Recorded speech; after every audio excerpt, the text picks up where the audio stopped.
never sees the day. When the going gets tough, it's easier to quit. Someday we will look back and say, remember when we were gonna procrastinate? We never did, but we're gonna do it one day. Isn't it ironic, don't you think?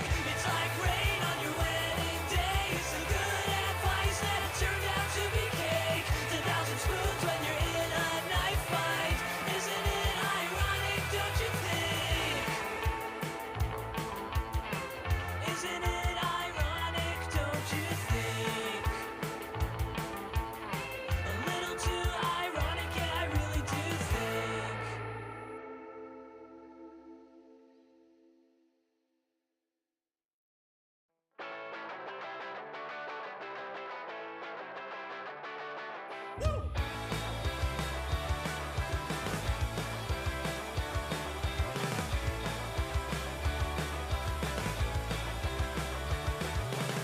It's Friday night, there's a party. Everyone who's anyone will be there. It doesn't even matter that I don't want to go. I'm freaking out 'cause it's the weekend, and I think that I would rather stay in. I don't even really like my friends. Let's party with anxiety. The fun part is when it's time to leave. My body's shaking as I panic on the dance floor. Don't mean to be dramatic, but I'm freaking out 'cause it's the weekend, and I'm really bad at pretending, so I'm ruining the whole night for my friends. Let's party with anxiety. The fun part is when it's time to leave.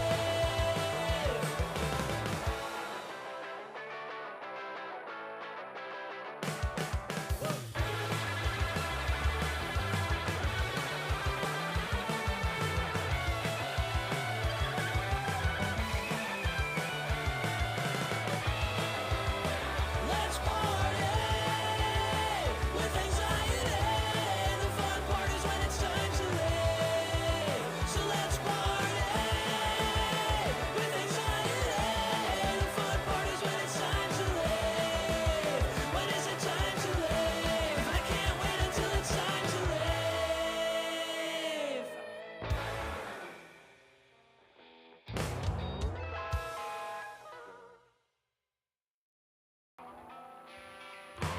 Video killed the radio star, but MTV stopped playing videos, they've gone too far. Now everyone has a podcast. I wanna rage against the machine, but stupid people are raging against vaccines. I guess they're smarter than doctors. So it's the end of the world when nobody cares. Everything fucking sucks, I hate it here. Is it the end of the world? Yeah, who gives a shit? Everything fucking sucks, I hate it here. My social media is not verified. I feel like shit, but I think I found the meaning of life. To get a blue check mark. If America is really so wealthy, then why the hell am I living in poverty? I hate being an artist. So it's the end of So Twitch can now hear the Zoom room. What's up, Twitch? It's about that time. Let's turn on the camera. Let's do it. Happy New Year's Eve, everybody. Welcome, welcome, welcome. That's right. We are here to celebrate New Year's Eve with Kelly and Katie. Oh my God. Yes, yes, yes.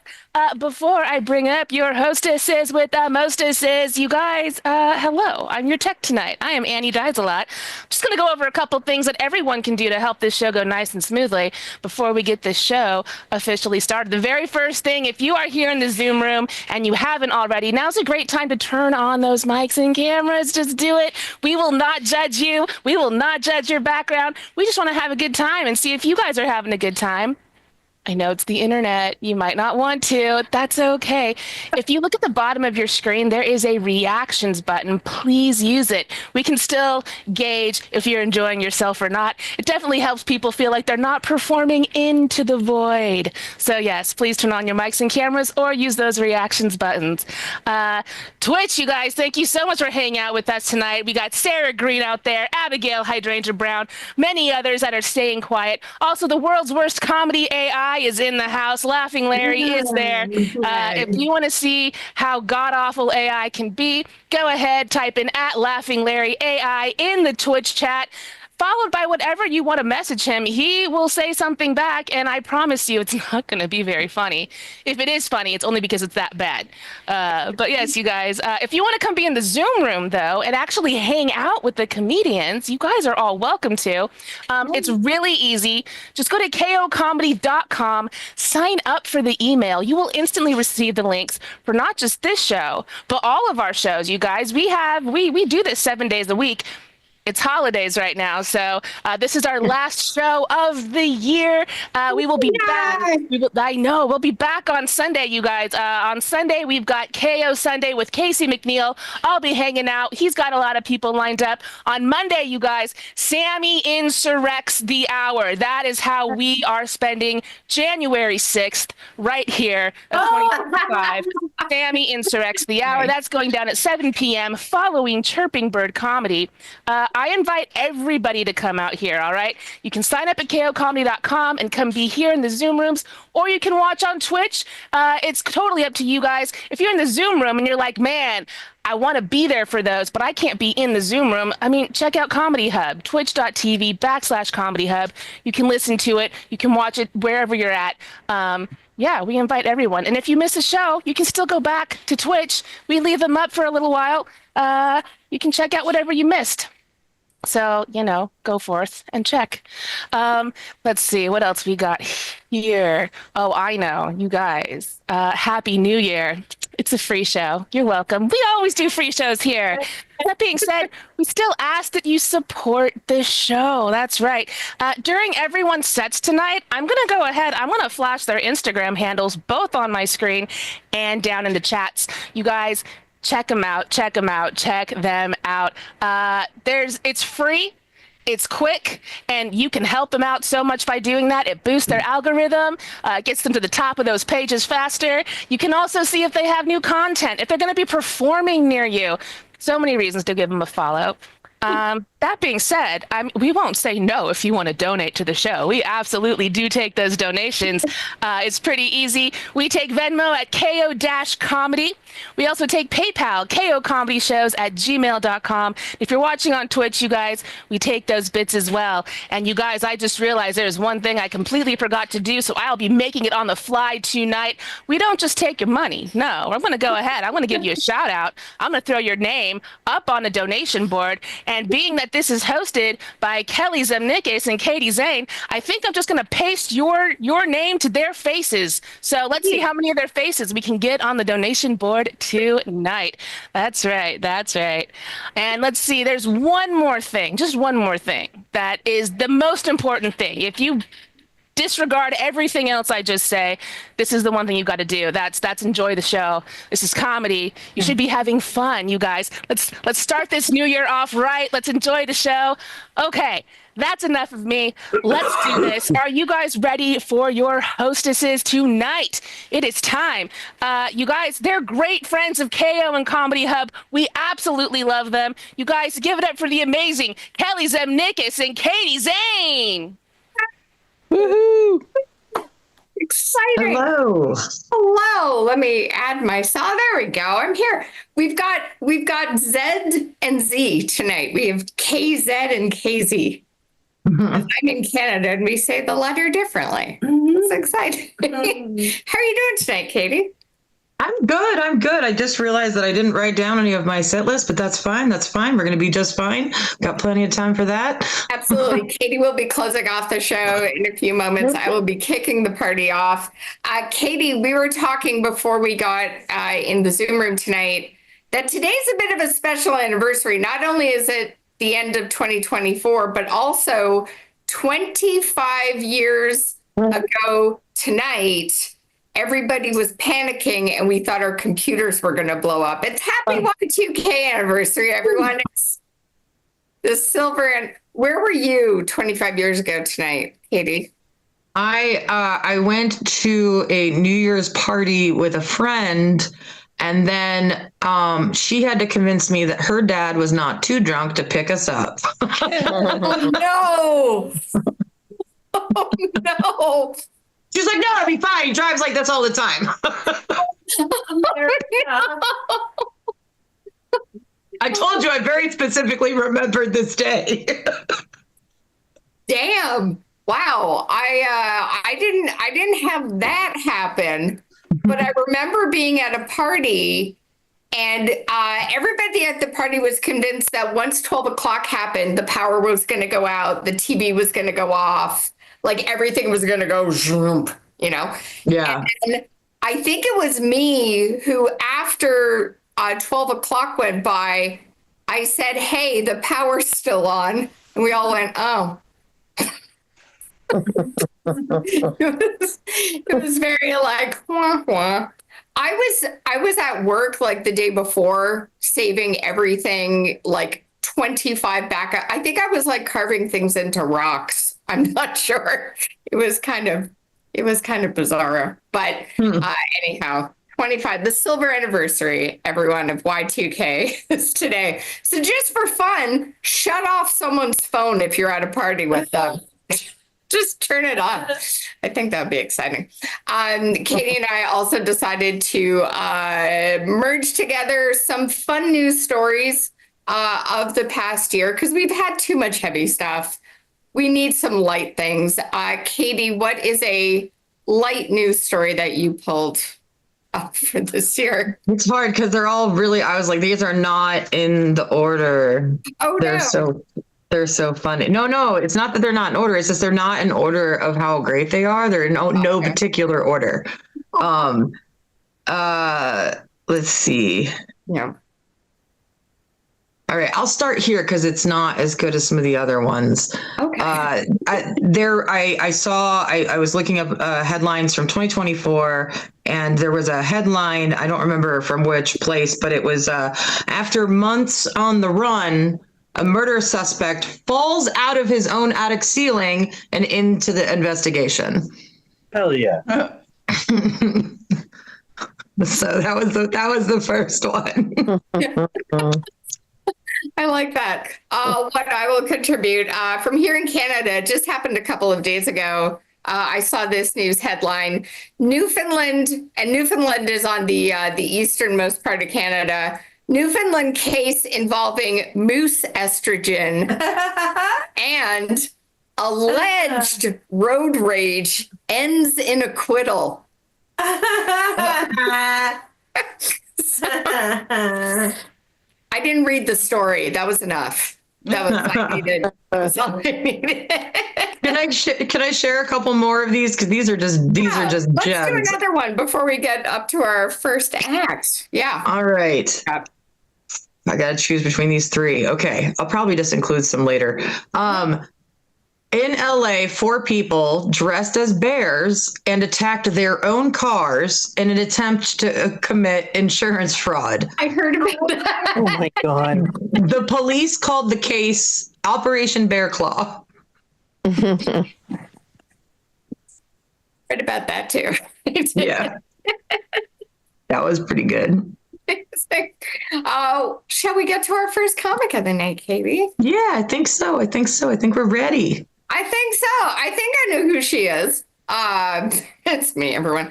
But we decided, in lieu of cool credits and everything, which you can find on our socials, and please do give us all a follow. We would start off with introducing, if we could describe the year 2024 as a cocktail, what would it be? So our first comic, it's me. I would describe the year as a martini because it is a drink I both don't like and enjoy. I think that's a good way for me to do the year. So, everyone give it up for me. Woohoo! Hey. I I do that every time I walk into a room. I'm just like, give it up for me, everyone. No one really ever does, which is fine. It's so good. But I am Kelly Zemnikas. Welcome to my kitchen, everyone. It is great to have you all here celebrating New Year's Eve with myself and Katie. As one of the Canadians on the bill, I guess I am providing the emotional support. I'm an emotional support Canadian tonight. It's been a bit of a year for our friends downstairs. It might become like that up here, so don't get too comfortable. The upstairs might be on fire too, so we'll see how the year goes. I do want to let you know that I'm very aware that no matter how I dress when I do stand up, I am constantly rocking some heavy substitute teacher energy. Am I not? I mean, got the hat on, everyone. Look at all the art on my fridge. I look like I'm really into crafting, which is fine. You also may be thinking, based on this background, which is my actual fridge, you may be wondering, I bet that lady owns a vision board. I don't. I do have some heavy vision board energy as well. But what I have in lieu of that, I think it's way cooler. I have a hindsight collage. Yeah, because I think it's important that we honor our mistakes, tip our hat to our foibles, like keep them up there. Keep them up there. My collage is filled with a lot of pictures of Kelly with bangs.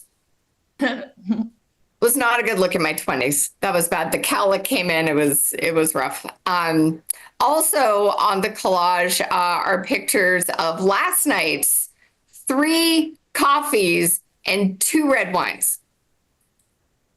I am a couple of years from 50, and last night I had 3 coffees and 2 red wines, everyone.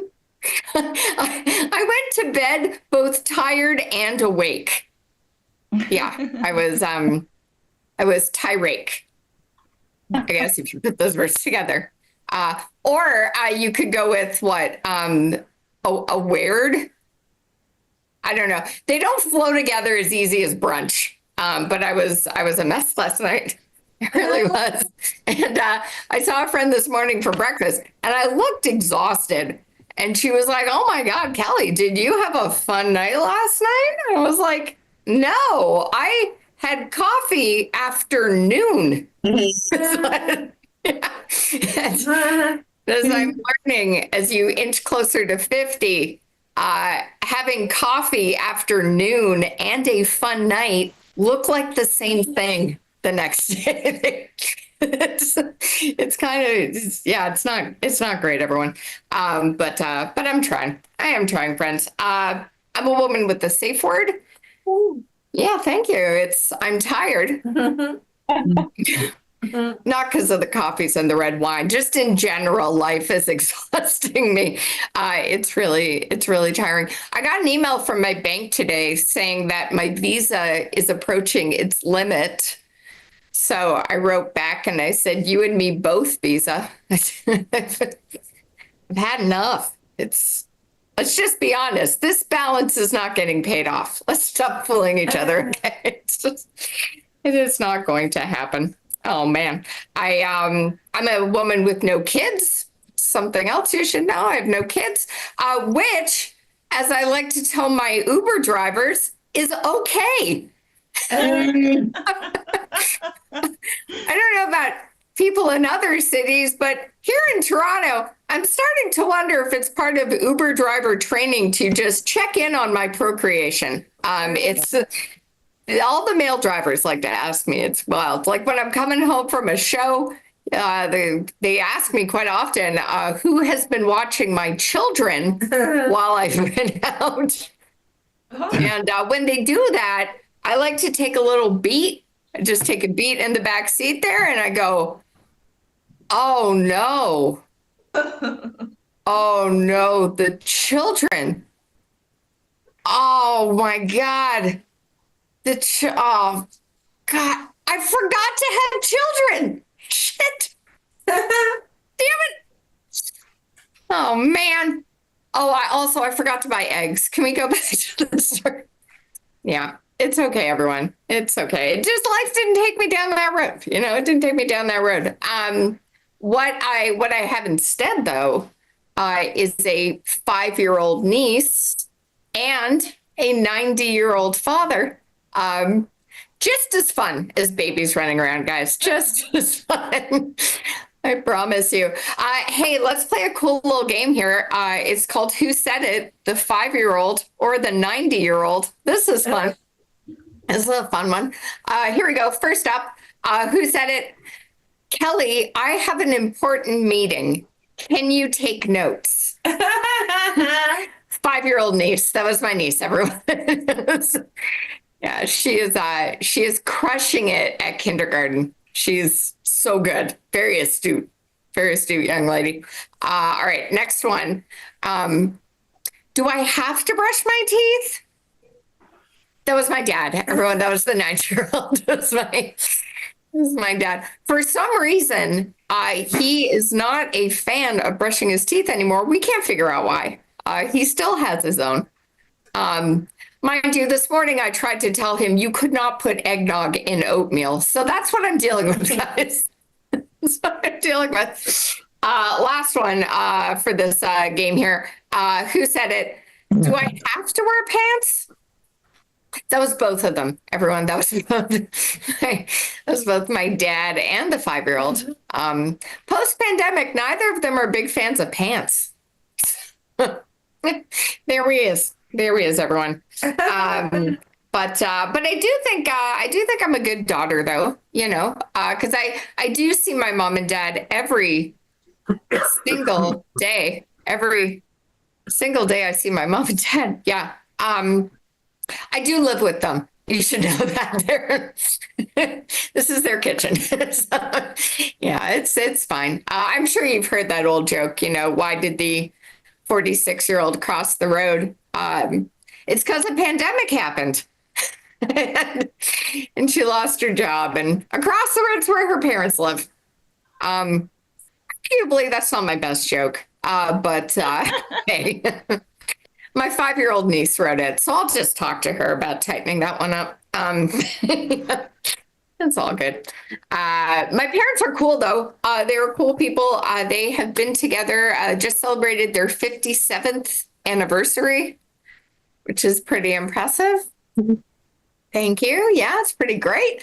And their birthdays are also close together.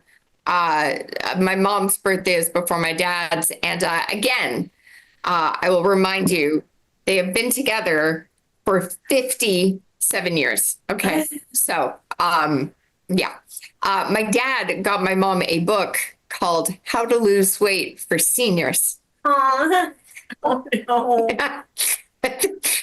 I think that's the privilege that comes with 57 years. You can have the balls to buy that book. But my mom, then my mom gave my dad a book called You'll Die Alone. So, yeah, the concerning part is that we're pretty sure she bought that book first. So I'm not sure what's going on with these two. But they're fun, guys. They are fun. So we're celebrating the end of the year. And another thing to celebrate is I am someone who is in recovery. So that's pretty cool, I think. Yeah, thank you. I am a recovering Sunday brunch hostess. So Me too. thanks, everyone. Thank you. Yeah, it's been 5 years since I have asked anybody, would you like to see our pancake specials? And, I'm doing great, Verona. I'm doing good. I'm very proud of myself. Surprised as well, because I thought I would just crush it as a Sunday brunch host. I am the white lady who loves brunch. I am her. She is me. And also, I love talking to people. I love talking to people. But apparently, I do not love working. So who knew? Who knew? There's the hitch. in that plan there. But yeah, I don't know, man. Like hanger is a thing. You know, people before their mimosas on a Sunday are peculiar. You ask weird questions of the host on a brunch. You do. I remember once a couple asked me if I would watch their baby while they had brunch. Yeah. And friends, I do not recommend leaving your umbrella with the host, you know, let alone your human. Okay. Because think about how many times you go home with the wrong umbrella. Like, I don't need that kind of pressure, you know, of figuring out who he looks like. You know, it's like he looks like the line cook. So I don't know. So yeah, that was tough. And it's been years, but I can still see this woman running towards me, just out of breath, wondering how quickly she could get a table because she was running late for a funeral. A funeral. She was late for a funeral, and her first thought was, I should get brunch. Like, I don't know. Although I will say, of all the things to be running late for, brunch, I think a funeral's okay because like the person you are going to go see is not going anywhere. You know, just don't be so hard on yourself. You know? It's okay. Unless, of course, she was running late for her own funeral. That would be kind of meta. That would be weird. I don't know how that would work. But yeah, she was strange. She was strange. The job itself, like, really made me kind of angry for a Sunday, a little bit salty for a Sunday morning. You know, people would ask me things like, what comes with the grilled cheese sandwich? And I would say a plate. Which is not a lie. It's just not like the nicest thing you could respond with. It was true. I was tired of that job. I was really, really tired. But now I work from home. I work in post-production. And I gotta say, the beauty of working from home is that anytime I go to like a staff party now, like around the holidays, 99% of the time, they think I'm with catering. It's fantastic. Nobody knows who I am on the show. They've never seen me before. You know, it's wonderful. I love it. They're just very confused why the waitress is crushing it at office trivia. So, it's fantastic. I love it. It's a good thing. But friends, I will end off with this. A question for the Zoom room and for Twitch, because you seem like a smart bunch. You're here tonight, so obviously you know what's up. But friends, how many times should my therapist be saying to me, hey, Kelly, you should use that in your set? That's weird, right? It's like probably not a good thing that we're writing together. Although annoyingly, he's been right a lot of the times.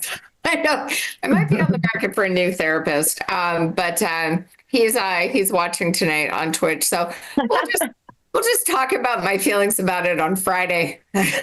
So we'll review the set. But I've been Kelly Zimnikas. Thank you all so much for being here.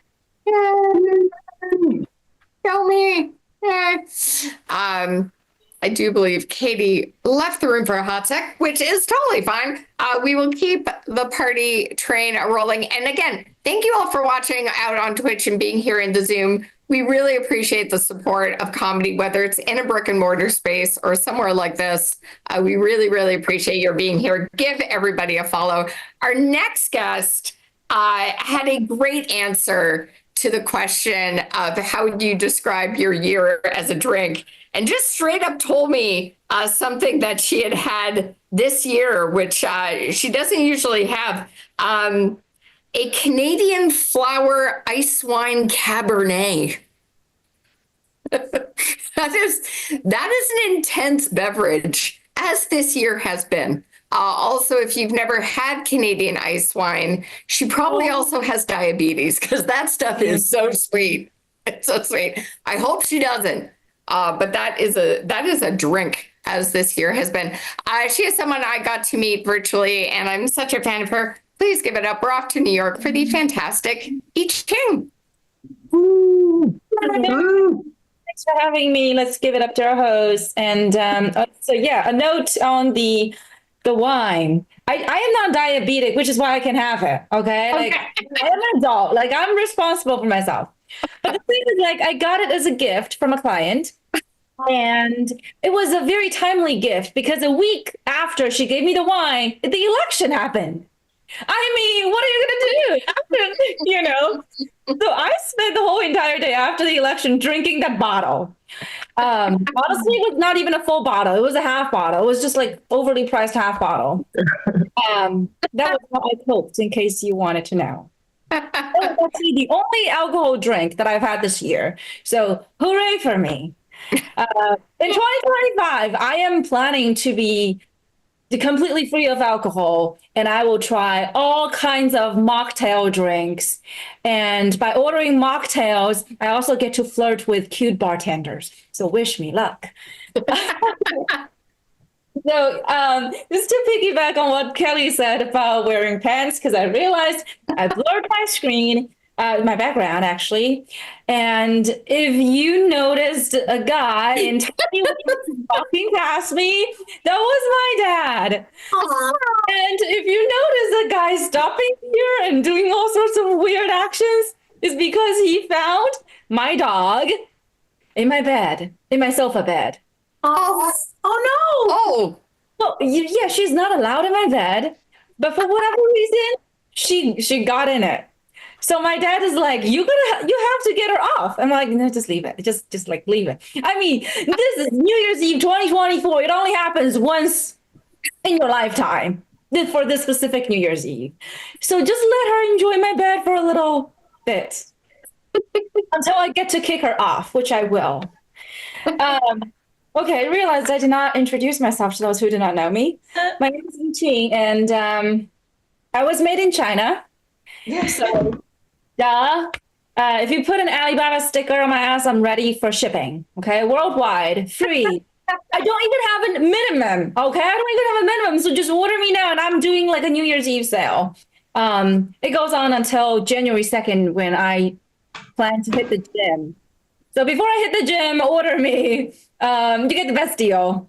So yeah. So apparently I was cheaply made, but I was expensively developed because I have 3 degrees.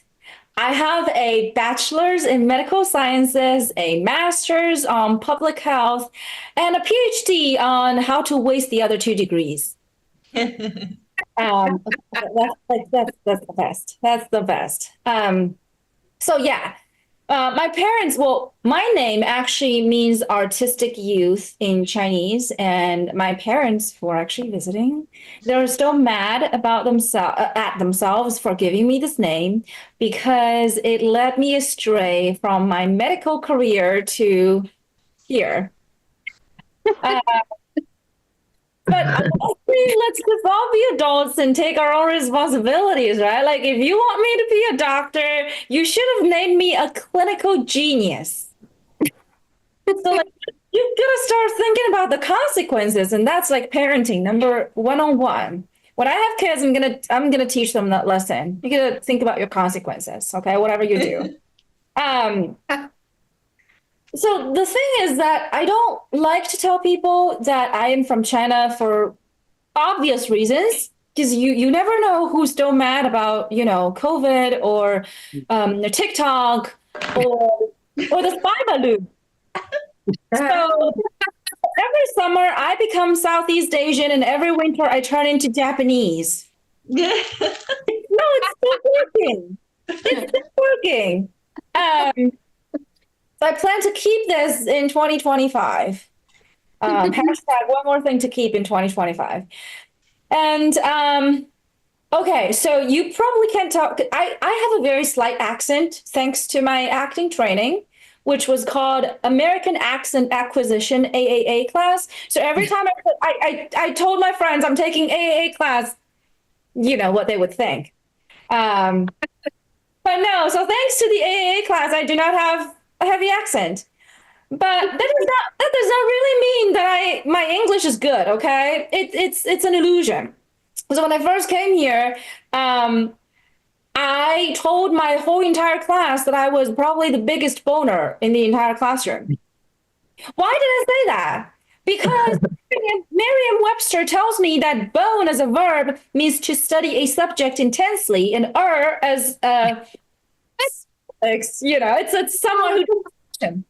And I am smarty pants. I mean, I have a PhD, right? So I just put two and two together. I'm the biggest boner. Webster penis. So there you go. Thank goodness I also have thick skin. I just imagine a room full of people looking at me as if I were a chimpanzee, which I probably was, but who cares? So yeah, so that's the thing. That's also the thing about learning English in China, right? You just don't know what you learned. Also in China, sex is like communism. Yeah, either you don't talk about it or you lie. So when I came here, I was just like overwhelmed by all the sexual connotations in English language. I mean, you guys talk about sex as if you're sharing a plate of tossed salad at dinner. Oh, I've already had it, and now it's your turn. I mean, don't get me wrong, okay? I love tossed salads. But the thing is that it's, you know, I just can't have them anymore because the image would pop in my head and completely ruin my appetite. And the same thing goes for fish tacos, cream pies, sausage sandwiches, pigs in a blanket. Oh, actually, that one is not a connotation, but they're too cute. So I simply cannot eat them. So they're off the table. My point is, the more I learn English, the more I feel like my diet is getting smaller. So I guess learning English has put me on an elimination diet. Okay. But the problem is that an elimination diet is supposed to solve whatever symptoms you have. Now it gives me a new symptom, which is I cannot have sex without thinking about food. So let's hope that I can change that in 2025. I have high hopes for that. Who here has heard of the one-child policy? Make some noise. Woo! Oh my gosh, you guys sounded like you just pushed a baby off of the cliff. I know, murder on New Year's Eve. So for those who do not know, one-child policy in China back in late 70s all the way to mid 2000s dictated that one couple was like a piñata. You only get one shot at popping out babies, not candy. So my family was unfortunately one of the 100 million families who put all their eggs in one basket. Actually, all the baskets in one egg. But you know who were the winners who cracked the code of this game? Parents of multiples. Woo! Right? I just hated them. I have a second cousin who had identical twin girls. And you know what he told us? He said, my biggest life achievement is that I killed 2 birds with 1 sperm. What did I say? Winner, winner, chicken dinner. So, I had friends who were twins, and I hated their parents because every time they picked up the twins from school, they were like, ooh, look at our Best Buy One, Get One Free deal. And I would just go, yay, congrats. But you gotta tell me, who is the free one? And who gets to decide who the free one is? How do you decide who the free one is? Rock, paper, scissors? Well, maybe you're thinking those are solid, smart questions, but that's how I lost all my friends.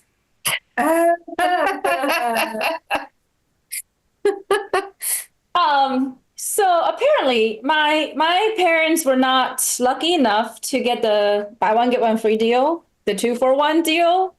So they decided to make me into a 2-in-1 deal, meaning boy and girl 2-in-1. For the first 17 years of my life, I've had short hair. Okay, not the Charlize Theron signature pixie cut type of short, but the what is Justin Bieber doing with his hair again type of short. Every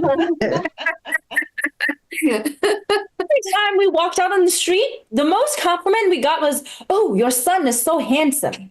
Thank goodness my itty bitty titties didn't rat me out. So when I turned 18, I decided to ditch my big ass Harry Potter glasses and let my hair grow. And I got stopped at every single entrance by the doorman. And they all said the same thing. "Kiddo, stop using your brother's ID." I was like, "Well, that's not my brother. That is my avatar. Tell me you like it or not." But anyway, I believe that's why I have so much masculine energy. And that is why I am still being friend zoned by guys, believe it or not. My best friend called me a disgrace to hot single girls. Oh, What? Energy penis. All right. You're obsessed with penis, which it reminds me I should get into my dick jokes. But so yeah, let me get myself into my dick jokes. So apparently, you know that my parents ended up with just me, but my mom really wanted to have a boy. So when I asked her why I did not have a penis, she told me that I did have one, but then a bird picked it up and flew away with it. That's why I have a hole down there. It is a gaping wound for my once existed dick. I did not know what feminism was until later, but then I realized that was the most feminist thing I've ever heard. But I was only in 3rd grade and I was so upset and I believed her. So in my art class, I made this painting called R.I.P. My Pee-Pee with a penis and a tombstone. So, you know, years later, I learned the story of Lorena Bobbitt, who cut her husband's dick and then had it reattached later, days later. I just kept thinking, you know, like, where's a little birdie? Like, where is the penis it packed up must be somewhere out there, right? Like, why is it not bringing it back to me? Because Lorena brought the penis back to her husband. So where's that little birdie? I've been praying every night. I've been praying, please, little birdie, bring me back my pee-pee. Yeah. You know, I just kept thinking that my penis must be somewhere out there and someone might be having a boner with my penis right now.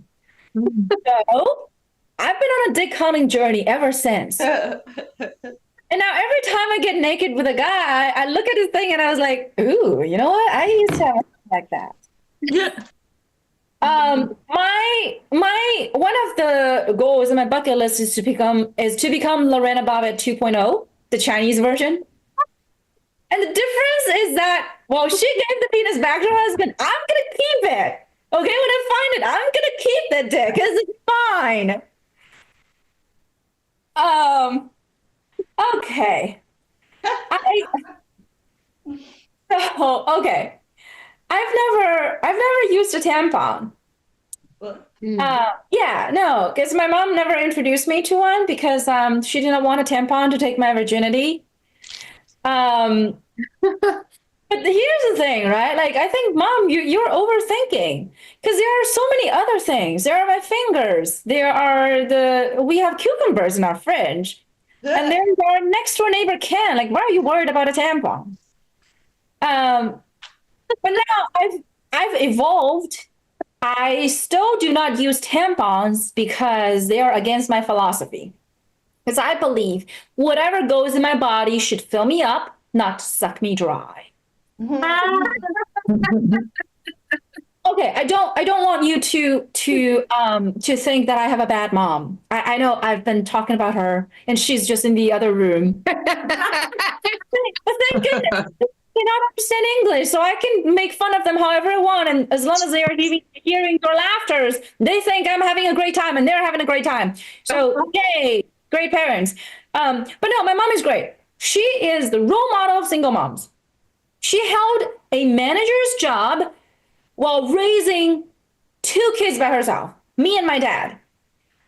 So, so yeah. But the thing is, like, when I was a teenager, she told me that if I had sex before I got married, I would become ugly. Yeah, I know. Okay, I'm just gonna finish this bit. It comes in handy. Okay, it comes in handy because that's how I learned to judge people by the looks. And now, whenever I see someone who is even just slightly unattractive, my brain just goes, "Ooh, that motherfucker got lucky." So years later, my mom was going through menopause and complained to me that she lost her sex drive. So I told her, that was my time, that was the time for my comeback. I told her, Mom, if you don't have sex within your marriage, you're going to become ugly, and my dad would not want you. I know, I'm being a dick, okay? But it's either that dick or this dick. Your call. So, great. I am just gonna leave you with this, and this is more of a self reflection that I've been doing for why I've been single so long, and I am very determined to find someone in 2025. The thing, I've been single like forever, is that I always run at the slightest sight of a red flag. Like, come on, you gotta address it, right? So yeah, that leaves me single, but that also doesn't leave me many countries to live in. So I think that's why I need to move out of the United States. Just another reason to move out of the United States. And I am leaving it to you to help me find a country that does not have a red flag. That's my time. Thank you so much. Awesome. You're preaching every. You're checking the red flags. All righty, let's spotlight with Katie there. There we go. All right, Katie. Hello. What other funky news headlines do you have for us? I really like this one. There was a man who was arrested in the UK for heisting $389,000 worth of literal cheddar. So he heisted a whole bunch of cheese, and that made me very happy. I love that. I've got one from March in Paris. This delighted me as a former restaurant worker. Every year in France, in Paris, they have this race where servers have to carry a tray with 1 croissant, an empty coffee cup, and a full glass of water, and they've got to go for 1.2 miles. Would you be able to handle that, Katie? No, I got lost in all the words. Everywhere. I'm like, no.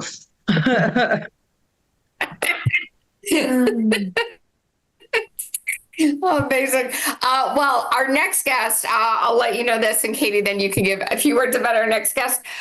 Their answer, let me just see here, for drink for the year, a lukewarm hot toddy with well whiskey. That's our next guest answer. What can you say about the fantastic Ira, Katie? I do want to quickly say I'm positive there's a bar in Chicago that specializes in that drink. Like, I'm positive there is somewhere. What can I say about Ira? Ira is just the cutest patootiest of the bestest. I don't really know another way to put it. They're amazing. They radiate. Yeah. They've bought me food, which I appreciate.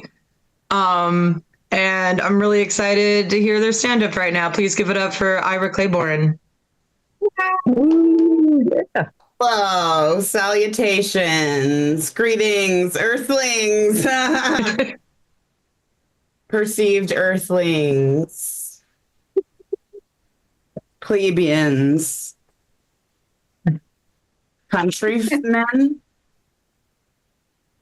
penis lover in the chat, definitely on Zoom. I don't know if you guys are just a fucking penis obsessed person bot. I'm not sure. Maybe they really love dick. Unclear, but like behind the scenes, things are going popping off. Penis pop off in the chat. Anyway, this is not how I wanted to start my set, but I do feel like I'm both somehow like the before and the after of E King in some way, like at the same time. So I think placement of us together feels quite appropriate. My name really is Ira Claiborne. That's what my mom named me. Cool, Mom. I asked my mom why, and she was like, "Oh, I named you after a gay Jewish man."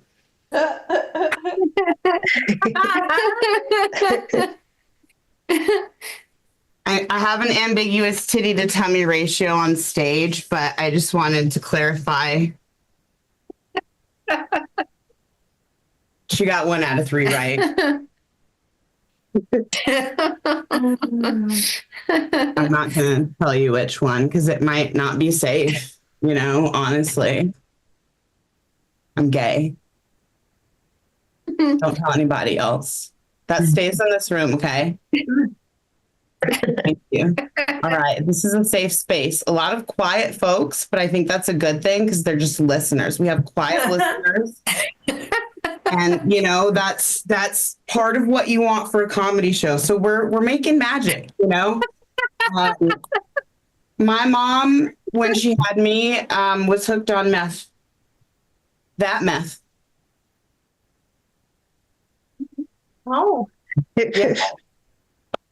But she really loved me and she got me hooked on phonics. Hey, that's right. Support your fucking local libraries, guys, because they save lives. Mine, so many people's. Can we just wanted to announce that I have a bunch of allergies, just lots of them to everything. It's a great excuse to not go anywhere. To always mask. And I'm just going to tell you a few. One of them's pollen. I don't know. Are y'all familiar with pollen? Yeah. What it's male plant want to make baby. Right. My body is so gay. That I'm allergic to male ejaculate in plant form. This is genetic, guys. Like, I didn't choose this. You know what I mean? Like, my mom always gets mad, but I can't help it. She did this to me. You know what I mean? Like, whatever, you might not, but I don't know if you know this. Orgasms actually clear your sinuses. That explains a lot. Doesn't it? Zyrtec, fucking move over. You know what I mean? If you don't, you should figure out. So y'all are doing it for the post-nut clarity. Okay. I'm doing it for the post-nasal clarity. Because for like 30 seconds, these sinuses feel divine and like everything is okay again. Are y'all allergic to anything, people? It's gotten so bad. My doctor was like, "You think you only have outside allergies? Bitch, you dumb. Like, you have inside allergies." And I was like, "What do you mean?" And they were like, like gluten. And I was like, "No way," because I eat that. And like, so I can't have celiacs. You know what I mean? So I'm good. No way. And they were like, "Yeah, you really need to figure that out because you can't poop good." And now I'm telling a whole group of strangers about my bad poops on New Year's. So that's cool. Just normalize poops and talking about it. We need to have more poop dialogue. And for that reason, I'm going to be doing something I never believed that I would do that makes me sound so pretentious. I'm cutting out dairy and gluten by choice. Oof.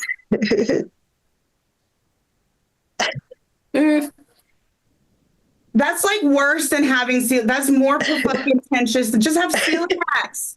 What are you doing? Why am I doing this? I don't fucking know. I do know, but I don't know. I don't know what I'm looking for. You know, we're just going on a fucking wild goose chase in my body, right? Okay. We're going to clean some things out of it. It's called Whole30. Has anyone ever heard of it? It's called Miserable January. Don't talk to me. I made an announcement and I'm fucking mean it. People have invited me to stuff and I'm like, literally, no, I can't go. I will not go. It's giving boundaries. Okay. She wrote a second book about that too. Am I part of a cult now?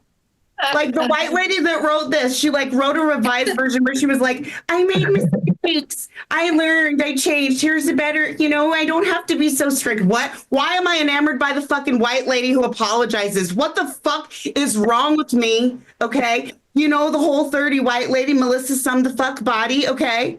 It's a real, so I'm doing Whole30, which feels like a personal sobriety journey because I love dairy. So, give it up for dairy. Am I right? Hell yeah. Fuck you guys based on tomorrow. Like, I hate you. For all time. And the cool part about Whole30 is if you fuck up, you have to start over. Are you kidding? This is a perfectionist dream / nightmare. I'm having threat.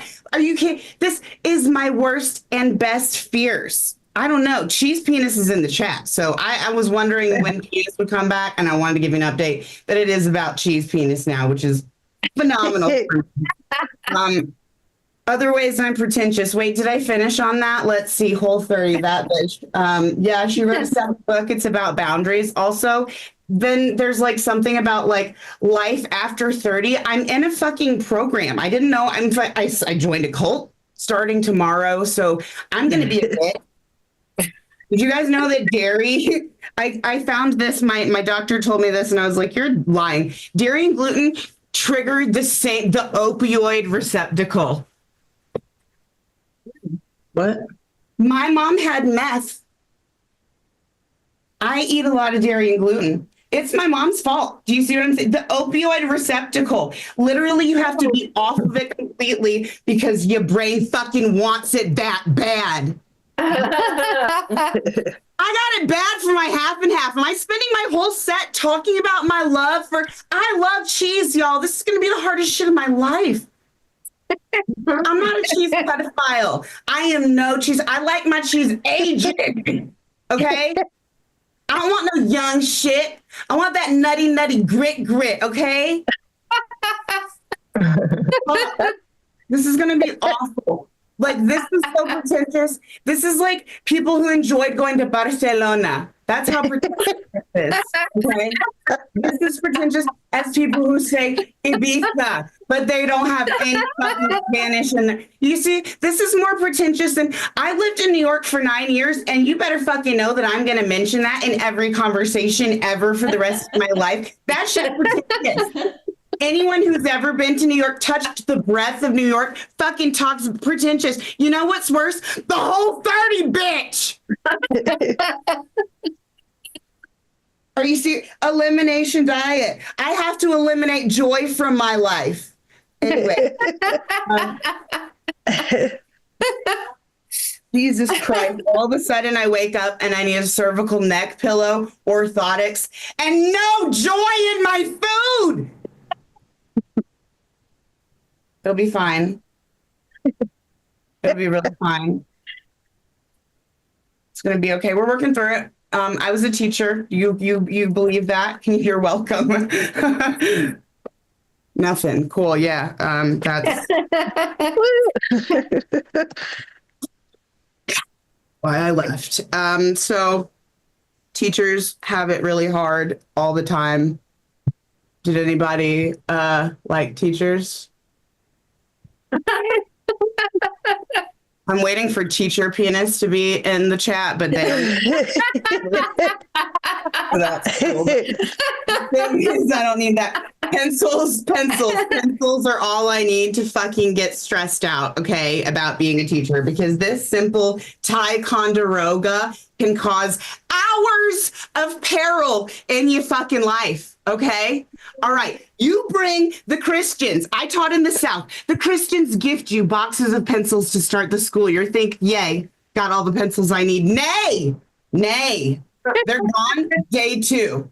All your fucking pencils absolutely disapparate. Not in the room, not on the floor. They're completely gone, okay? You have to go through the 5 stages of grief about these pencils as a teacher, okay?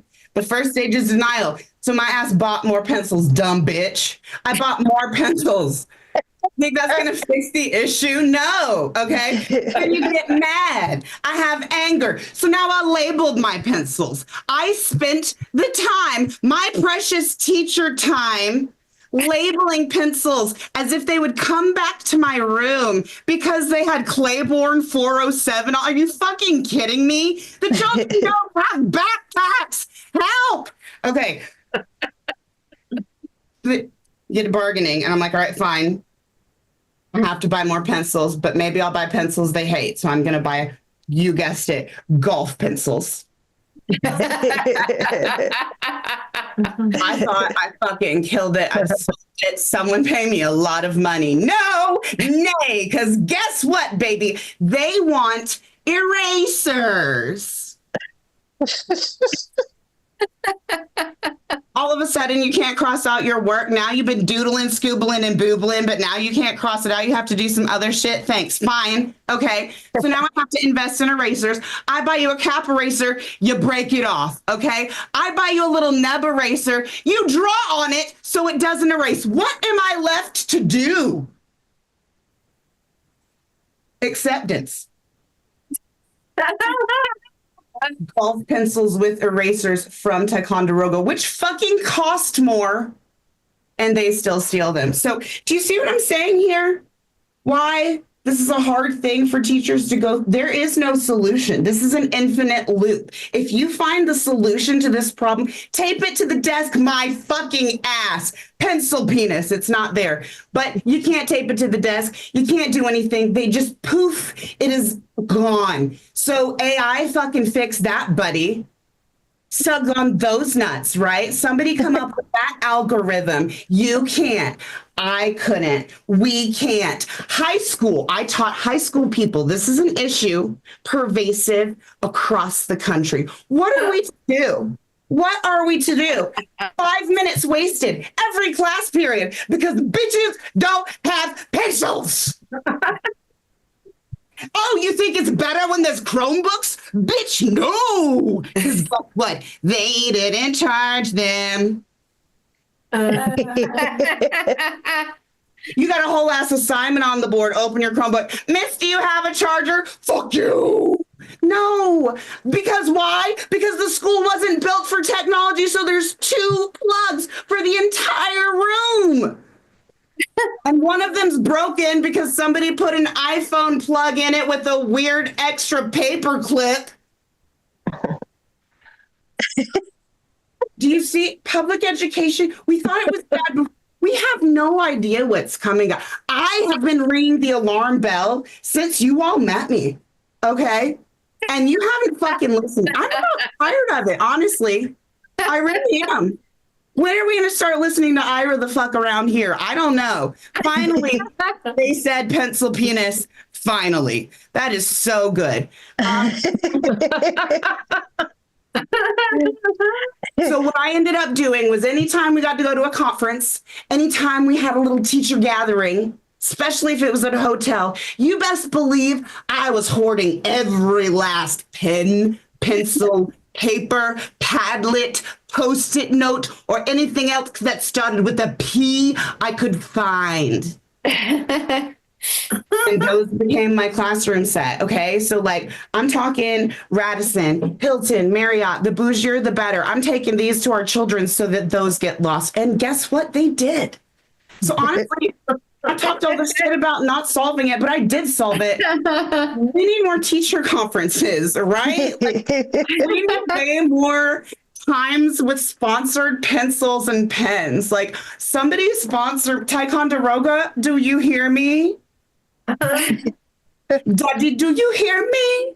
Sponsor me for real. This is a big deal for, I don't know. I'm just saying, like, thank you, Radisson. Thank you, Marriott. Thank you. Thank you, Hilton. I don't know, I just think there's promise in some collaboration, but whatever. It's cool. All right. Did I tell you guys that I was non-binary already? I believe it's pretty obvious. I really want to cut off my titties so that I can jump on my mini trampoline in peace. Because I tell you, these are little specks, but they are no fun when I'm doing the motion. You know what I mean? I don't know. There's more. Black Lives Matter. My name is Ira Claiborne. Give it up for Kelly and Katie.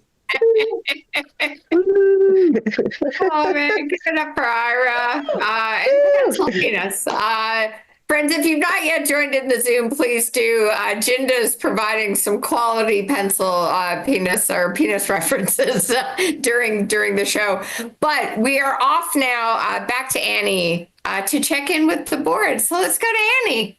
Let's do it. Let's do it. Here we go. All right. Oh, I'm already spotlit. Let's go. All right, you guys. Oh, it's because I didn't. There we go. Okay. Sorry, you guys. It's been a long day, but let's do this. Let's do this. That's right. If you guys donate to the show, we're going to go ahead and give you a shout out. And you guys give it up for Abigail Hydrangea Brown dropping $10 on the board. Yeah. You guys, every time you donate tonight, we're going to throw some faces of our wonderful hosts tonight. That's right, Kelly Zimnikis and Katie Zane. You guys, you should definitely go give them a follow if you haven't already, you guys. You can check out Kelly over at the Latvian Foodie. That's right. You can also check out Katie over at the KT Zane. Get on that, guys. Get on that. Go give them a follow. They're hilarious. They're always posting funny stuff. And who knows? Maybe they'll be in a town near you soon. So give them a follow. And yeah, while I've got your attention, you guys, thank you so much for hanging out with us. If you want to get some more faces on the board, let's do it. It's pretty easy. We take Venmo at KO-comedy. We also take PayPal, KOComedyShows@gmail.com. And just like Abigail, we take bits over on Twitch. That's right. So thank you so much, you guys. And Twitch, well, I've got you guys, in my sights. If you guys want to come join the Zoom room, you guys are all absolutely welcome to. It is really easy. You can just go to KOComedy.com, sign up for that email blast, and you will receive the link for this room and for all of our different comedy shows. We've got some really fun ones coming up. We are taking the next few days off, but we'll be back on Sunday. That's right. It is happening. We've got Casey McNeil hosting. I'll be there. We'll have a host of friends. And then on Monday, that's right, January 6th, it's going down. Sammy insurrects the hour. It will be following Chirping Bird Comedy. It's going to be a blast. Everyone is 100% invited. It's always better. The more people, the better, you guys. So let's go. Let's go. I think that's enough of me. There's a lot of explosions. You guys, I'm in California. It's still hours away from New Year's. Okay, we got a long ways to go. And it's been popping off all day. Man, it's getting crazy. It is getting crazy. So, all right, here we go. I can focus. We're going to focus back on your amazing hosts. You guys, give it up for Kelly Zimnikis and Katie Zane. Woo! Everyone, we are 44 minutes away from a brand new year. Can you feel the excitement?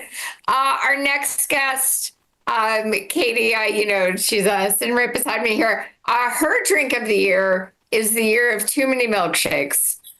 Why? because when I was in LA with her, she drank too many milkshakes at the IHOP. And there was an incident in front of Hollywood High. She is a regular on the virtual scene. She is one of my favorite friends. The very funny. Give it up for Desiree Walsh. Hello! Hello! Happy New Year! It's me. I'm from Kelly's Kitchen.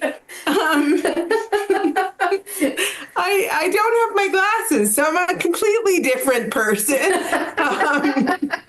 So I don't know how this set is gonna go.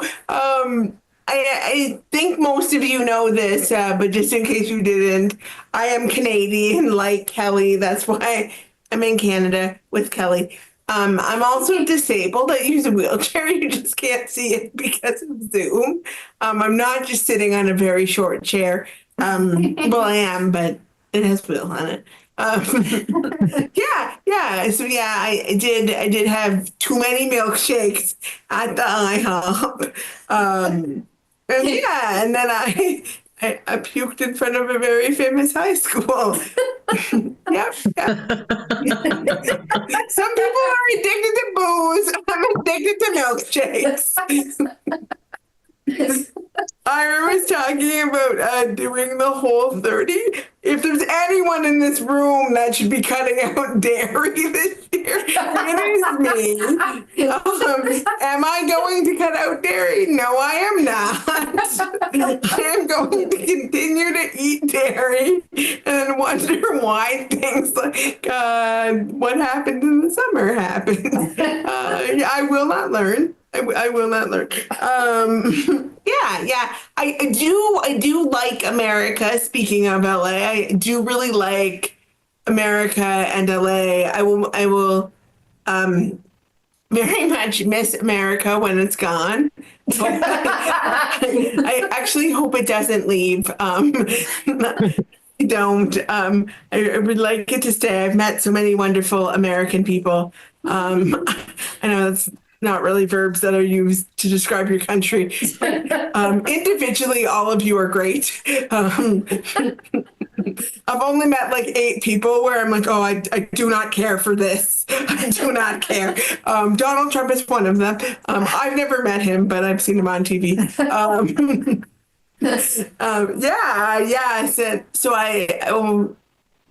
Speaking of, I'm very, very tired, friends. It is 11:18, and I am 100 where I live.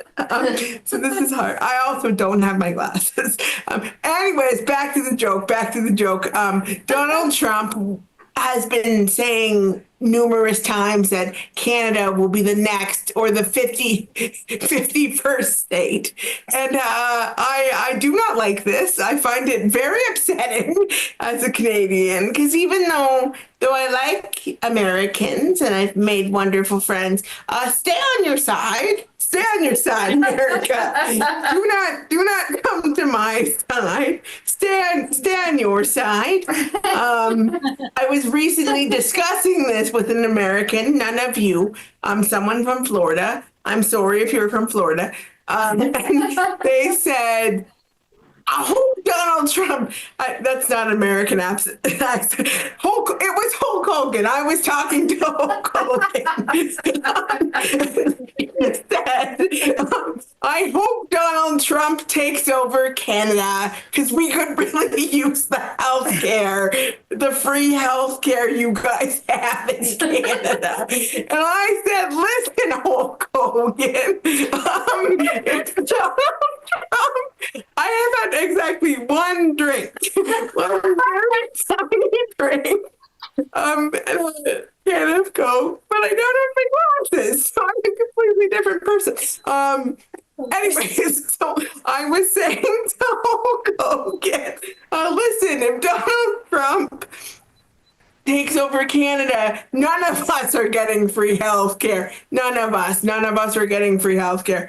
We're probably all getting very sick. Yeah. So I hope that does not happen for your sake. Like, honestly, like, you're not getting free health care if Donald Trump takes over Canada. Best we can do is some maple syrup and some lumber.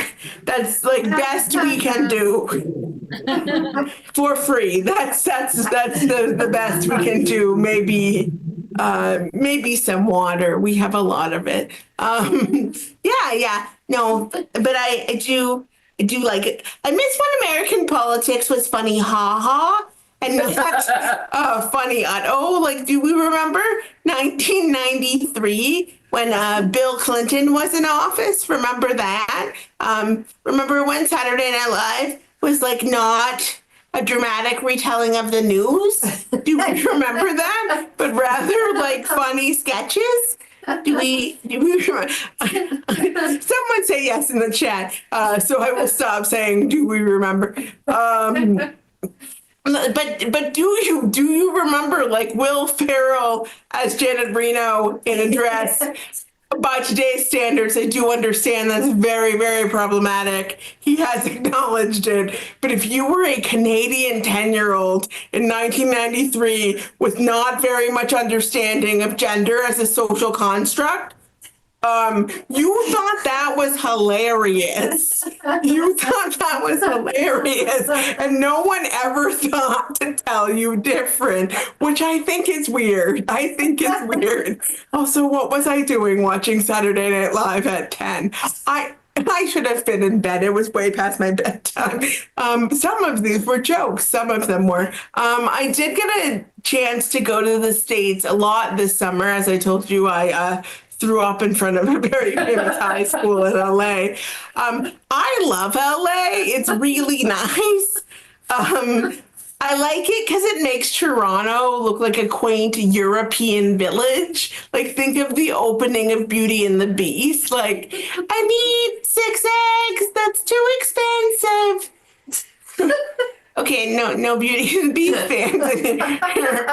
well, if you were, you'd be laughing right now. But I love that is why I love LA, because like it makes Toronto look so quaint. And for context, if you're not familiar with Toronto, did I say I was from Toronto? This joke only works if you know that. We have 2 school boards and like the whole shebang, like 2 school boards. We have a transit system. Like, we have racist cops. Like, everything you would need for a big city. There's something else in there too that we have that we are the capital of Ontario. Yes. And we have 4.2 million people, and LA makes us look like a quaint town of 35. And for some reason we are all cousins. So I don't know why, but I really do like LA. Also, if you told me when I was in LA that we were actually on the sun, I would believe you. Very, very hot. It's very, very hot. I also like LA because it's actually all of the states is very, very wheelchair accessible. Which is nice because it's not like that in Canada, because we don't have the Americans with Disabilities Act. We don't. One, because we're not American. And 2, I don't know why we don't have federal legislation about like disability or accessibility. I really don't. We have some provincial laws, but they're really more of suggestions. It's very, very Canadian. If you would like to make your establishment accessible to the disabled, we have some literature. But if it is too hard, do not worry. We've called all of the disabled people. They're going to stay home for the rest of their lives. It's cool. They don't mind. So going to the States is like it's a nice treat. It's a nice treat for me. This summer I got to go to Disneyland. That was really fun because Disneyland. But they have actually done a lot of work to make the park like outwardly very, very wheelchair accessible, which is great. Love like inclusive design. They even have some rides that are wheelchair accessible, which is also nice because typically if somebody invites you to take your wheelchair on a carnival ride, you're going to die. Like no questions asked, you will be dying. So it's nice that they have safe, accessible rides now. But the downside of that is now if you are just in a wheelchair like myself, you have to wait in line like everyone else. And I gotta tell you, Walkies, waiting in line sucks. So maybe I don't want this equality as much as I thought. Because, like, no wonder you guys are so cranky. Waiting in line is awful. So yes, maybe I don't want equality as much as I thought. I also got, I think I have a little bit more time, so I will tell you this joke. I also got to go to Newark, New Jersey. Is that a place or just an airport? Anyways, I was in the airport in Newark. If you are single and you are just can't find your person, don't worry. They're in Newark Airport in customs. They can't get out. That's why you're still single. They're still waiting in the customs line. I got off the plane and was like, is everyone in the airport in New Jersey? And yes, they were. I also got to go to Pennsylvania for a comedy festival, and that was great. I got to try some more American cuisine. For those of you who don't know, I brought the Uncrustable to Canada. I don't have time to do any of those jokes. Check out my album if you want to hear fun jokes about Uncrustables. This is now an advertisement. Anyways, so I got to experience more American cuisine. I got to experience something called the gas station restaurant. And I know what you're thinking. Don't you have those in Canada? We do not. Yes, we do have drive-through Tim Hortons, but it is not the same. I went to a place called Sheets. It is basically a gas station with a deep fryer beside it. I had 3 types of deep fried cheese. There were more. I just physically couldn't fit any more deep fried cheese inside of me. And I gotta tell you, Americans, lots of people tell me I'm inspiring for living my life from a wheelchair. And I think they are wrong. I think it is you, the Americans, who are inspiring, because how are any of you still alive? Given your readable access to deep fried cheese. All I'm saying is you are playing it fast and loose with your cholesterol for a country that does not have universal health care. That is all I'm saying. I also went to the Olive Garden while I was in Pennsylvania. Everybody rags on the Olive Garden super hard. We don't have those in Canada. It was fine. It was fine. I did get diarrhea immediately after going, but it was fine. I'd go back. Thank you. I've been Desiree Walsh. Please invite me to the Olive Garden. Happy New Year! Oh my gosh. Give it up for Desiree, everyone. Oh, I love it. I love it. The tales. I was there. We did a tour right after Desiree threw up, and it was TMZ tour won't be the same after that. Our next guest picked the Bloody Mary as their choice of drink for 2024. Fun fact, if you are here in Canada, we call it a Caesar. We call it a Caesar because ours is a combination of the tomato juice and clam juice. Fun, exciting. Katie's making a face. Don't look at it. It's actually quite tasty. I've never had one. It's pretty tasty. Maybe I will tomorrow. But friends, please give it up. Katie, any words for our next guest? Something you love a lot about them? Oh, well, I just, I'll never get over my grudge of them leaving Chicago as one of the very few sane and correct-minded thinking people in the scene. But I'm really happy to see them tonight. Absolutely. We're heading off to the West Coast. Please give it up for Amy Schwartz. Woo, thank you. I like being introduced as correct-minded. Hell yeah. I've never been called that in my life. So thank you. My family would beg to differ.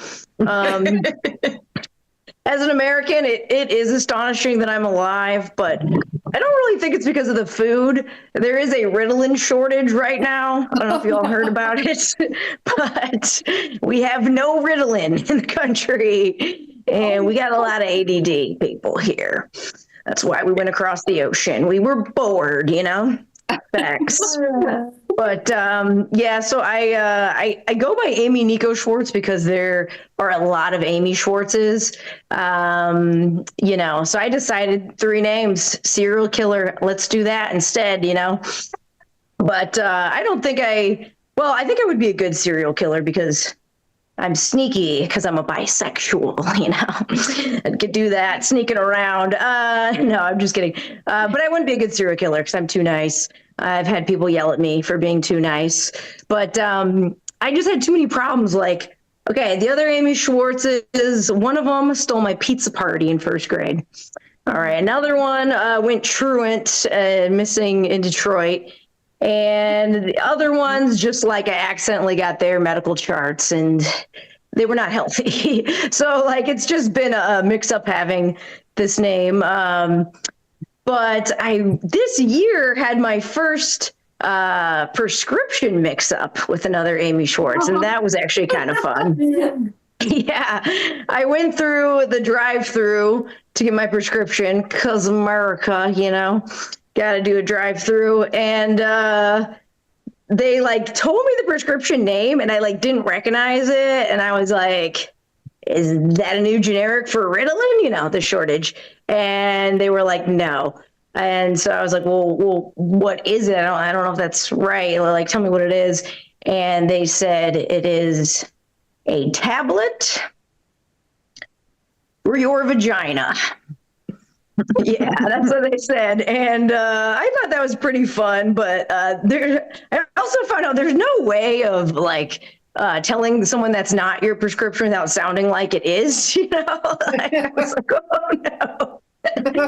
You got the wrong Amy. And they were like, sure. But so yeah, so I've been doing the 3 names. What else has been going on this year? I've been hanging on by a thread to continue to work for myself. That's been fun. I've been doing comedy and professional sports mascotting, but yeah, I think it's time. I think it's time for me to retire as a pro sports mascot. I got to be real. It's just getting too crazy. Like my friend, when she was training me, she was in the business for years, and she was like, "There'll come a day when you'll have too many children and you will need to sweep the leg." And I was like, wait, do you mean like take out a small child? And she was like, there will come a day well, you need to take down those children. And I was like, I think you've gotten a little too weird, man. Been in the business too long. And then now that I've been doing it a couple years, that day came, okay. I was surrounded. There was about 50, 60 kids, and they were all trying to take me down to the ground, you know? And so her voice just rang in my head. It was like, the time is now. You must sweep the leg. So I grabbed the leader child. I swept that leg. As he was falling, I waited until he was about an inch off the ground. I caught him, and then I threw him down half an inch on the ground and pointed at all the other children. And I made it out fine, but I think it's time for me to leave the business. I think it's maybe a sign. I don't know. I don't know. Working for myself, though, is just like so much fun, but it also sucks, right? It sounds ideal. Like you're your own boss, right? That's pretty cool. I don't like anyone telling me what to do, but there is no one in HR except me, okay? And boy, is she toxic, all right? She is not very nice to me, you know? She's always like, hey, Amy, you're a lazy sack of dust. Get up and do more. And yeah, that's myself. That's what happens when you work for yourself. You become the evil boss, okay? Like, I booked myself 3 Spirit flights this year. All right. That's how much of an evil CEO I became for one employee myself. At one point, one of the pilots came out. He looked 17. Okay. And he looked concerned. I don't know. I just realized, there's no solution to capitalism. I don't know. But what are you going to do? I did travel a lot for work this year. I did some shows, and so I was on the road. And so I ended up doing a lot of cat calling, which sounds terrible, but actually quite the delight. It's basically just call up my girlfriend and demand to speak to the cat, and I highly recommend it. Highly recommend it. It's just a lot of be a good boy, don't bite your mother. That's basically how those conversations go. Pretty fun. It gets weird when you're alone too long on the road. I did move to LA from Chicago. Yeah, so that's very different than what I thought it was going to be. Like, people told me I wouldn't be able to walk anywhere. I'm walking everywhere. I don't care. I'm walking on every sidewalk. But what people didn't warn me about was that the sidewalks were going to be full of creepy robots. Nobody prepared me for that. Nobody warned me. Apparently, they used to not have eyes, so people, were tipping them over. So now they have eyes that blink at you. I found them following me. Like, I thought a man following me on the street was bad. It's far worse when you stop and it's a robot following you. Like, it's just so much creepier. And then I saw a robot recently that had like a pride flag on it. And I was like, I shall not be queer baited by this Wally, And so I went up to that robot and I was like, just because you're queer doesn't mean you're not a scab, scabbity scab, scab. And then I'm like, why am I bullying robots? Like, what is happening to me? Like, people said I would get weird in LA, but not that kind of weird. Now I just juke on them, and I got one to run into a fence repeatedly the other day. So I need to be nicer to these robots for when they take over. So if anyone knows how to apologize, because I can now be known for hate criming Wally. I can't be that human when they take over. All right, what else is weird about here? Oh, people like, when you're from Chicago, right, they're always like, oh, Chicago, what do you got, a bunch of guns, it's all dangerous and crazy, it's violent. And I love Chicago. I'm always like, no, Chicago's chill, man, and my first week here, I was sleeping and, I've been telling everyone Chicago's great. And I woke up and I heard like a bang. And then I heard like a bang, bang, bang, bang, bang. And so I got pissed off and I was like, pipe down out there. I was just like, just dump him already. Jeez, shut the hell up. Like, you're disturbing my cats, right? And then when I finally woke up a little bit later, I checked my phone and there was 4.7 magnitude of seismic activity. It was an earthquake. And I was yelling to shut the hell up and stop domestic abusing each other and just break up. That's what I did. I was yelling, dump him at an earthquake. So I did not make Chicago look very safe and chill, like I'd been saying. So I don't know. That's weird. Earthquakes. People here are just fine with it, apparently. I had to buy a car living here, though. I did get a car, and I had a buddy a couple of years ago be like, "Oh man, you gotta get a Subaru. You gotta get a Subaru." And I was like, just because I'm a queer woman doesn't mean I gotta buy a Subaru, okay? I'm not buying a freaking Subaru. And then I rented one recently, and this huge truck was out of control coming down a mountain at me. And at the last second, I was able to swerve away, just missed the truck, right on the edge of the mountain, swerve back and survive. And when I finally pulled over, I turned to my girlfriend, I was like, the Subaru. It saved us, the Subaru. They're right, we must get a Subaru. So I got the Subaru, bitches. That's right. I was like, what's so gay about it? Okay, an Impreza is a rally car. It's badass. And then I went on to explain to people, it's the most economical four-wheel drive car you can get. It's the safest car, still pretty cool. And then I realized I was giving definite dad energy, so that shit is pretty gay. It's pretty great. All right. I was embarrassed, and now I am proud. All right, I highly recommend. I'll do a Subaru ad right now. So, they're not even paying me yet, right? Let's manifest 2025 Subaru ad. Amy in it. All right. What else? What else is going on? I've been excited to see what's going on this year. Like, things could go horribly wrong or okay, right? I don't know. Like, I'm hopeful watching like all the strikes happening. Like, that's pretty cool. I don't know. I'm just gonna try to chill out and have some fun, not stress as much as I can. I always have an exit plan though. I'm thinking about going whale watching, right? Because that sounds peaceful. Like, I think whales are smarter than us, right? Like, they don't have jobs, like they just swim around and eat all day. They've got 15-minute pop songs, okay? Our pop songs are like 2.5 minutes. Like, they're clearly superior. We should just learn what to do from the whales. I think that's what we'll do. I don't know. I have seen like a lot of people supporting the strikes, so that's cool. I'm excited about that. But I always got to read the comments. I'm that person, and I don't know. I've noticed like some of the people that talk smack about the strikers are just. They're hilarious. Like, I saw this guy and he was like, "You're just pouring coffee. Get over yourself and get a real job." That's what he said in the comment. And so I looked up his profile, and let me tell you what this man did for a living. He sold Ski-Doo accessories. Okay.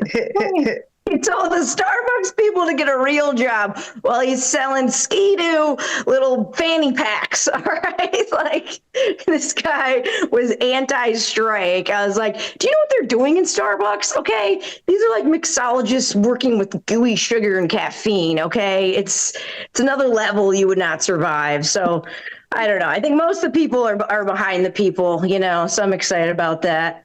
I've been getting a lot of ads lately.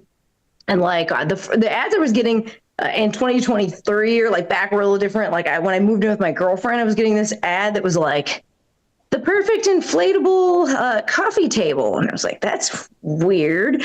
And then it was like the perfect inflatable couch. And I was like, I'm not in a college dorm. Okay, Instagram. I think you don't know me that well.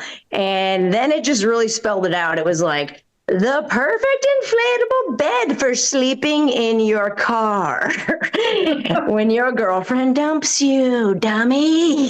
And I was like, dang, the algorithm knows. It knows. And so that was terrifying. But now we're actually still together, knock on wood, right? That's great. But I'm getting a new kind of ad now. And this ad is a couple. And one person in the couple is like on bended knee with like a little ring. And it says, "Say yes to donating your plasma."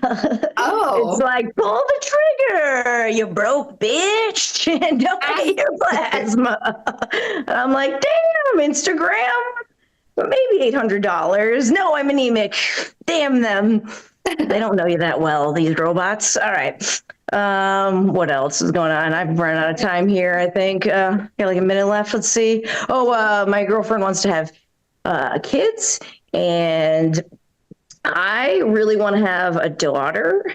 And typically I don't care about gender and all of that or sex, whatever, of a child. But let me tell you why I want a daughter. I want a daughter, and I want to name her Junior. Right? Junior, that would be so fun. People would be so mad. They would be like, wait, what? What do you mean Dina Junior? You mean Dina? Oh no, Dina, that's right. That's right. We got a little junior gal, and I think that would be quite fun. I don't know. She said absolutely not, so maybe not. But I don't know. We'll see. I don't know. I'll end on this piece of advice I like to give out. As I mentioned, I'm right-minded, so I get in a lot of trouble. Like, I got uninvited once from a party for saying gender's a construct. That's right. Yes, I was uninvited. But to be fair, it was a gender reveal party. So they were like, what? And I was quite excited. So I said, I'll see you there, but I'm going to say some shit, right? And they were like, you don't have to come. And I was like, yeah, I can't wait. And they were like, you are uninvited. So if you ever get invited to a party, even say it's a birthday party, you could say time's a construct, money's a construct. Whatever you need to do, say it 3 times, and a grumpy old boomer will just pop up out of nowhere and be like, "Yeah, invited," and you don't have to start a forest fire or anything like that. So that's my trick, my tip for 2025. Thank y'all. Give it up for Amy Nico Shorts. Awesome stuff. We are 12 minutes away on the East Coast from a brand new year. So now we're going to zoom over to the West Coast and check in with Annie and the board. Let's do it. Let's get these, let's see, buttons. Who's got the buttons? I've got the buttons. The buttons are all mine. And yes, you guys, we are going to give a few shout outs. I'll do this nice and quick because you guys, it is close to that time. You guys give it up for Mark dropping $10 on the board. Oh my God. Mark, thank you so much for adding more of Kelly and Katie's faces. You guys also give it up for Oscar Felix dropping $20 on the board. Oscar, thank you so much. Look at all them faces. You guys, we can still make room. I can make room all night. So if you guys want to get your name on the board and see some more faces, it's pretty easy. We take Venmo at KO-comedy. We also take PayPal, KOComedyShows@gmail.com. And if you're watching over on Twitch, we take those bits as well, you guys. And I'm going to throw it right back over because go get a drink, you guys. It's almost time. You guys get up for your amazing hosts, Kelly Zebnikis and Katie Zane. Oh my gosh, 11 minutes on the East Coast to a brand new year. So let's finish it off with our headliner for today. My cohort, my co-producer, my co-host, my initial twin, whose drink for 2024 would be a Long Island iced tea, which is totally appropriate. They're over in that box there. Give it up for Katie Zane. Thanks so much, Kelly. Yeah, it's I think I said it's Long Island because it's been a lot and layered. And I probably won't have it again. I'm good. Super good on that.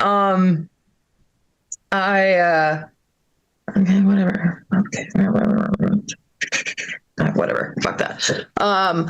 So I did want to say, God, I mean, I'm like, this is why we're friends. Like, you're like, I yelled at an earthquake. And I was like, I would also yell at an earthquake. I'd be like, what is happening? Why are you making noise right now?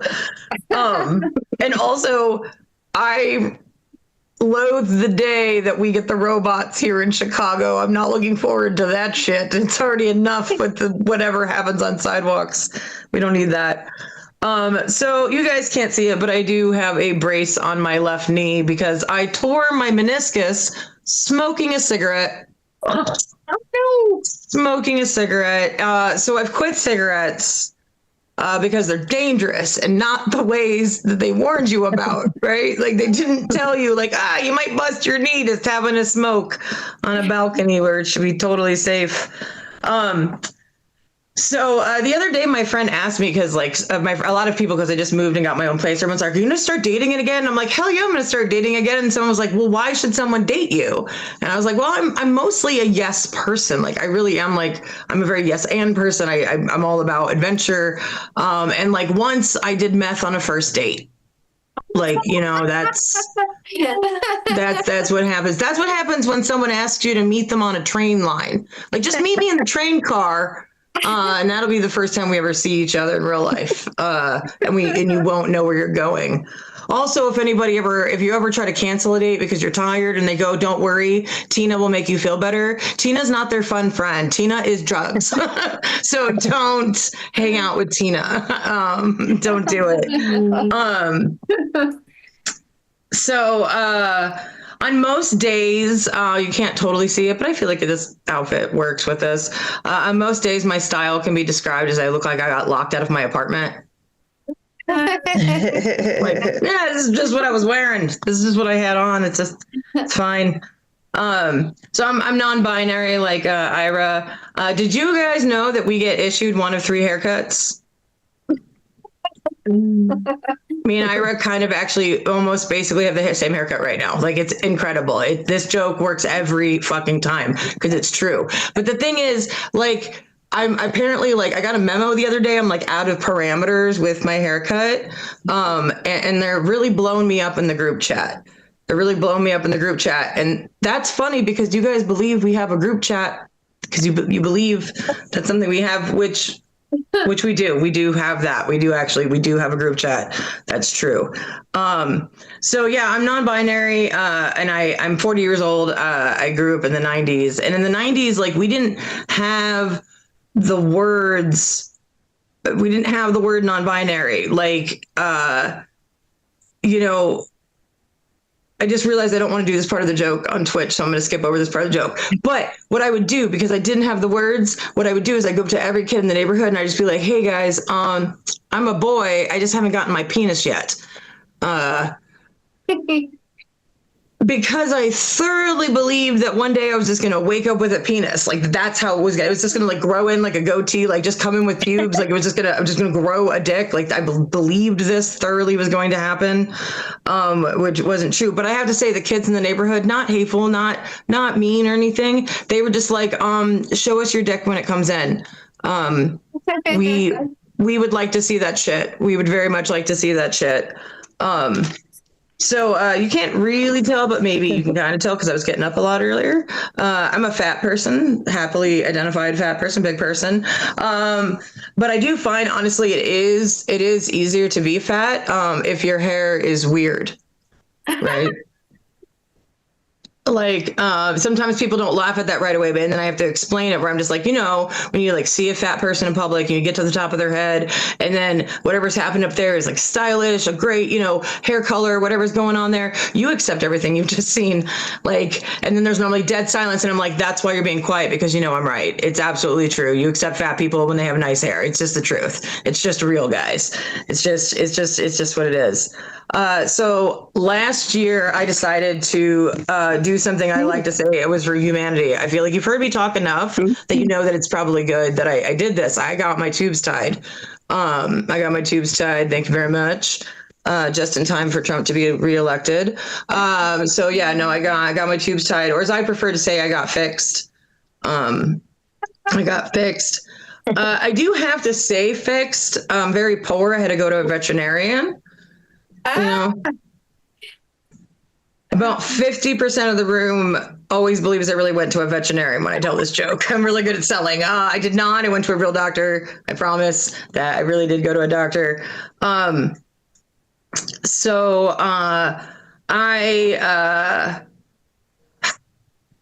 actually broke. I am so broke. I would love if you guys donated Venmo. I just moved. I spent a ridiculous amount of money over the last week just to move. And I'm so poor. So yeah, I would appreciate that. But I'm broke. And like, have you ever I feel like I'm like an elder millennial, and I feel like everyone I know who like has a house, right? That's like the same age as me. Like, someone had to die for them to get that house. Like it's just true. And what I'm trying to say is my dad is sick and I don't like his house. I don't like it. It's not a great house. One of the reasons why I did get my tubes tied was because I actually have multiple sclerosis, and I thought it best maybe to not try to like raise a kid with that. It does cause some interesting issues in my body. And one of them I've been describing to people for years. And this is the best I've really come up with. It's like if giants were real and they could squeeze your rib cage real hard, like that's kind of what it feels like. Which that sounds awful, right? That just sounds fucking terrible. You know what they call this symptom? An MS hug. Oh. Right? Can you imagine if we were reductive with other diseases this way? If we were just like, imagine if like a guy like went to the doctor and he's like, my dick hurts. And the doctor is like, you just got a little chlamydia hug, bud. It's all right. You're going to be okay. It's just a little chlamydia hug. It's okay. It's going to be all right. So yeah. No, it does cause some issues in my body, and one of the ones it causes, it's not like super easy to talk about. Like it's not easy to talk about. I have a broken asshole. I have a broken asshole. It's kind of like, have you ever lost the twist tie for your bag of bread? Right? And you got to twist it and fold it under and just hope your bread is safe, you know? My bread has not been safe in some time. It's not okay. It's not okay over here. And actually, like, because of my broken asshole, I found out when I was in lockdown with my ex, I found out that apparently when I fart, it sounds like ducks quacking, right? Like it sounds like ducks quacking, like the full emotional range of ducks, like sad duck, happy duck, lonesome duck. It was just all varieties of ducks. And I got really freaked out in lockdown. And I was like, I'm going to have to like eat a bunch of cheese and like go down to the lake and like bag a bunch of ducks with my gas. And like, that's how I'm going to get by. And that's how we're going to survive COVID. And so, yeah, no, it was a crazy time. But honestly, with like all that time I had, I was just really hoping that I could like just like find somebody who would just like blow in it like a Nintendo cartridge, right? Just blow it out, get it real clean for me. And that's actually everything that I planned on. I think I'm a little short, but that's been me. I'm Katie Zane. Thanks so much. And thanks for letting me talk about my butthole. Give it up for Katie Zane. We are a minute away on the East Coast from a brand new year, so we're going to do a countdown very, very shortly. If you have a drink near you, grab it. Katie, thank you so much for doing this with me tonight. Thank you to all the comics who are on the show.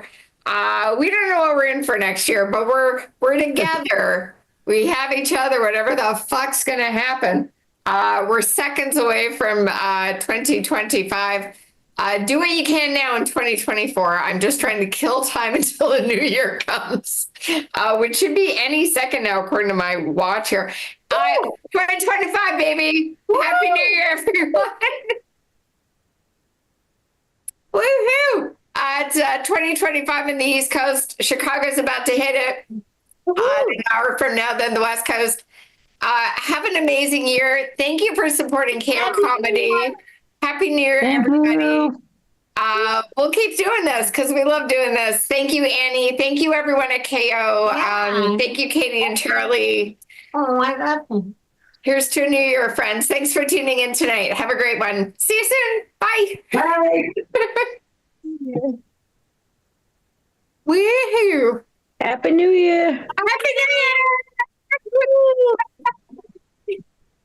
Thank you, Annie. Thanks for everyone for tuning in. Yes, thank you. Absolutely. Thank you.